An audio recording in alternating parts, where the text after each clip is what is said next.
Hello friends, welcome to Honest Tutorial for your better understanding. Hello friends, this is Akram Sheikh and you are watching your own channel Honest Tutorial. Friends, in today's video we are going to discuss about what is the privatization of insurance and what is IRDA, means Indian Insurance Regulatory and Development Authority. तो friends हम लोग start करते हैं privatisation of insurance से. Insurance was initiated by private sectors in India.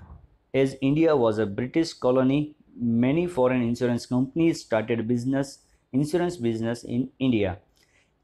Insurance जो business जो है वो प्राइवेट सेक्टर अभी इंडिया के अंदर जो है वो जो शुरू जो किया वो प्राइवेट सेक्टर यानी कोई गवर्नमेंट ने नहीं शुरू किया था. ये किसने शुरू किया था? प्राइवेट सेक्टर ने इंडिया के अंदर शुरू किया था.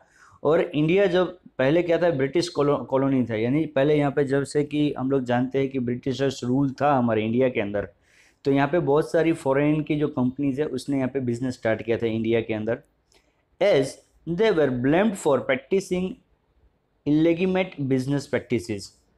तो ये जो फॉरेन की कंपनीज थी जो इंडिया के अंदर इंश्योरेंस का बिजनेस कर रही थी, तो उनके ऊपर कुछ आरोप लगाए गए थे कि वो कुछ गलत काम कर रहे हैं बिजनेस में, यानी कि कुछ गलत बोलते हैं कि चीटिंग वाला काम कर रहे थे.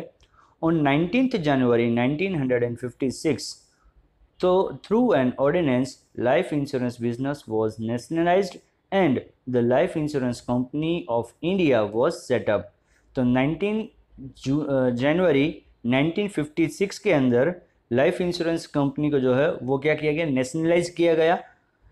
और यहाँ पे इंडिया के अंदर एक life insurance corporation of India की एक स्थापना की गई.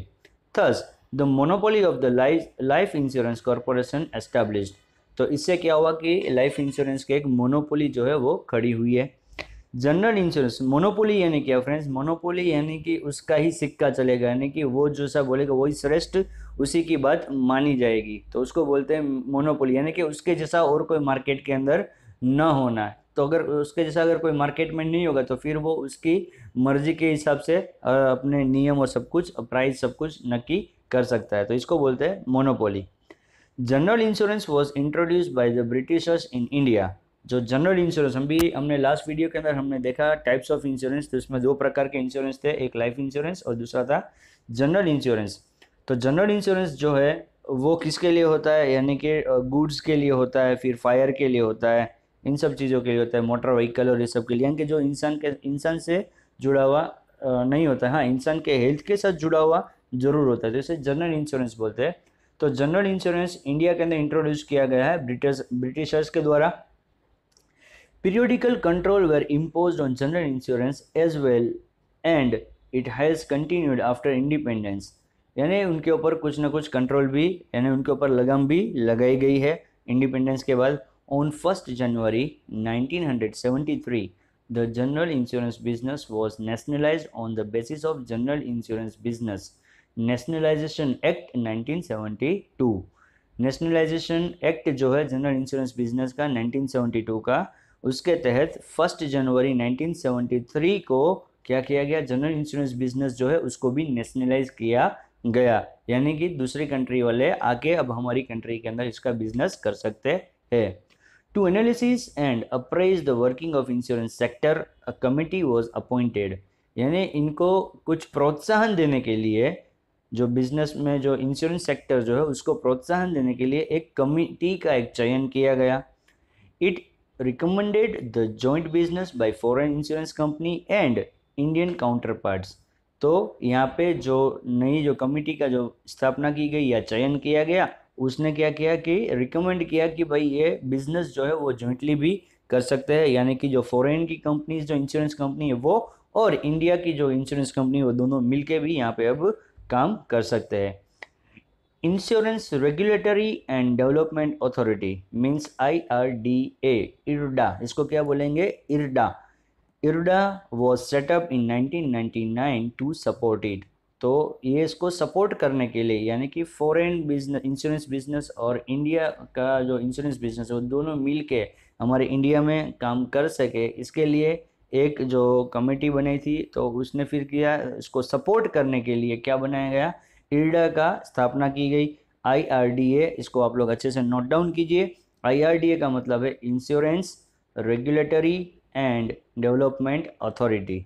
अब ये IRDA क्या है उसको हम लोग यहाँ पे देख लेते हैं। Insurance regulatory and development authority यानी IRDA, this is a supreme autonomous and legal institution which manage the regulatory and development activities in the field of insurance। ये जो IRDA जो है वो एक लीगल इंस्टीट्यूशन यानी कि ये भी एक लीगल आर्टिफिशियल पर्सन ही है। तो ये क्या मैनेज करती है, रेगुलेटरीज यानी रूल्स जो भी है उसका देखती है, उसको पूरा कंट्रोल में रखता है। और जो बिजनेस का जो इंश्योरेंस का जो बिजनेस है, इंश्योरेंस फील्ड जो है उसका डेवलपमेंट का सब ध्यान कौन रखता है, ये IRDA रखता है। IRDA एक्ट ऑफ 1999, इसकी स्थापना कब हुई है, 1999 में भी है। IRDA act of 99 has opened the doors of insurance sector to the private insurance companies and to foreign insurance companies to extent of 26%, which was raised to 49% in 2015। तो IRDA ने क्या किया, फिर दरवाजे खोल दिए प्राइवेट सेक्टर्स को, private insurance companies को भी यहाँ पे दावत दी गई कि आप आइए हमारे कंट्री के अंदर, हमारे अपनी इंडिया के अंदर आके आप लोग अपना इंश्योरेंस का बिजनेस करें, क्योंकि इससे क्या होगा कि लोगों का फ़ायदा होता है, भला होता है। तो जो पहले 26% यानी कि फॉरेन इंश्योरेंस कंपनीज है जो इंडिया के अंदर 26% ही बिजनेस कर पाती थी, अब वो 2015 तक वो बढ़ के कितना हो गया, अभी 49%, यानी कि इंडिया के अंदर 49% जो इंश्योरेंस कंपनी जो है वो इंश्योरेंस बिजनेस जो है वो फॉरेन इंश्योरेंस कंपनी का है। So foreign insurance company can invest directly in Indian insurance companies up to 49%। तो अब इससे जब IRDA ने जब इनके लिए दरवाज़ा खोल दिया है, जब नेशनलाइजेशन हो चुका है, तो फिर क्या हुआ कि फॉरेन की जो इंश्योरेंस कंपनीज है वो हमारी इंडिया की इंश्योरेंस कंपनी के अंदर अप टू 49% तक ये लोग यहाँ पे क्या कर सकते हैं, हमारी इंडियन कंपनी के अंदर ये लोग इन्वेस्टमेंट कर सकते हैं। The main objective of IRDA are, इसके क्या क्या उद्देश्य क्या है। पहला, policy holder gets more choice. Policy holder जो होगा यानी इंश्योरी जो होगा उसको ज़्यादा चॉइस मिलेगी, क्योंकि इतनी सारी कंपनीज होगी तो हर एक कंपनी का कुछ ना कुछ रेट में डिफरेंस आएगा, पॉलिसी प्रीमियम का रेट जो होगा उसमें चेंज आएगा।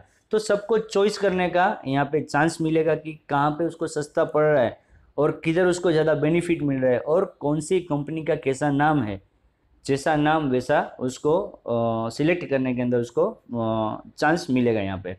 सेकंड है, promote healthy competition among the various insurance companies which can improve the service with the lower premium. तो इससे क्या होगा, सभी कंपनी को प्रमोट भी मिलेगा, प्रमोशन भी मिलेगा, और फायदा यहाँ पे किसको होगा, कस्टमर को होगा, क्योंकि सभी कंपनी क्या कि कंपटीशन की वजह से बेहतर सर्विस देने। देखो यहाँ पे इंश्योरेंस बिजनेस में जो सबसे ज़्यादा अच्छी सर्विस देता है, बराबर, उसका उस कंपनी का इंश्योरेंस ज़्यादा बिकता है।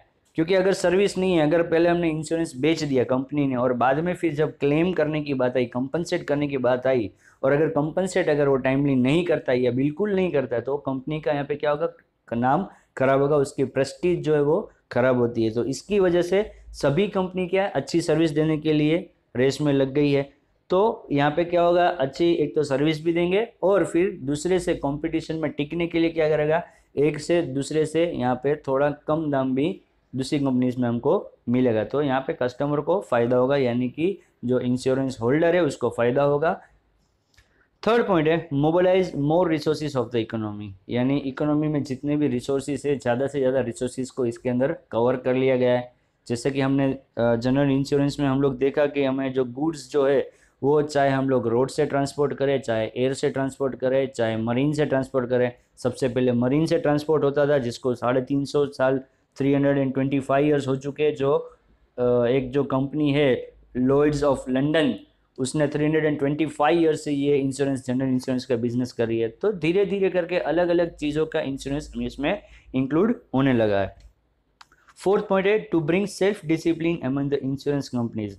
तो ये जो IRDA के आने की वजह से क्या है कि इन्होंने जो कुछ रूल्स एंड रेगुलेशंस बनाए होंगे, जो रेगुलेटरी बनी है उनको डेवलपमेंट करने के लिए, तो ये जितनी भी इंश्योरेंस कंपनी है अब इन सबको IRDA के रूल्स को फॉलो करना पड़ रहा है। तो सभी सेल्फ डिसिप्लिन हो जाएगी, यानी कि उनके जो नियम जो बताए गए उसके मुताबिक ये लोग काम करेंगे और किसी कस्टमर यानी कि अपने क्लाइंट के साथ वो चीटिंग भी नहीं करेंगे। फिफ्थ पॉइंट है to create a mechanism for complaint redressal etcetera. और अगर इन केस अगर कोई इंश्योरेंस पॉलिसी ली है तो फिर कोई ना कोई क्लेम भी आएगा, यानी कंपनसेशन के लिए बात भी आएगी। तो जब कंपनसेशन की बात आती है तो यहाँ पे कंप्लेंट जो भी होती है, यानी अगर किसी ने कंप्लेंट की है तो उसका रिड्रेसल यानी कि उसका जवाब, उसको उसका नतीजा भी मिलना चाहिए। तो यहाँ पे क्रिएट किया गया मैकेनिज्म, उस तरह से उनका एक डिपार्टमेंट बनाया गया होगा कि यहाँ पे जाके क्लेम करना है और उसका कितना जल्दी उसका फटाफट उसका सॉल्यूशन भी आना चाहिए। तो ये IRDA के जरिए क्या हो गया कि हर एक इंश्योरेंस कंपनी को ये कंपलसरी हो चुका है कि भाई अपना एक कंप्लेंट रिड्रेसल भी एक बना के रखे, कि वहाँ पे अगर कोई आता है उसको कोई तकलीफ है तो वहाँ पे वो कंप्लेन करे तो उसको तुरंत ही उसका सॉल्यूशन मिल जाए। तो फ्रेंड्स ये था प्राइवेटाइजेशन ऑफ इंश्योरेंस और IRDA यानी कि insurance regulatory and development authority. तो अब फ्रेंड्स जो बिजनेस सर्विसेज का जो पहला चैप्टर जो है हमारा पार्ट 1 जो है 11 स्टैंडर्ड का, तो उसका जो अनदर सर्विस सेक्टर जो है वो है हमारा पोस्टल सर्विस। वो हम लोग हमारे नेक्स्ट वीडियो के अंदर हम लोग कवर करेंगे।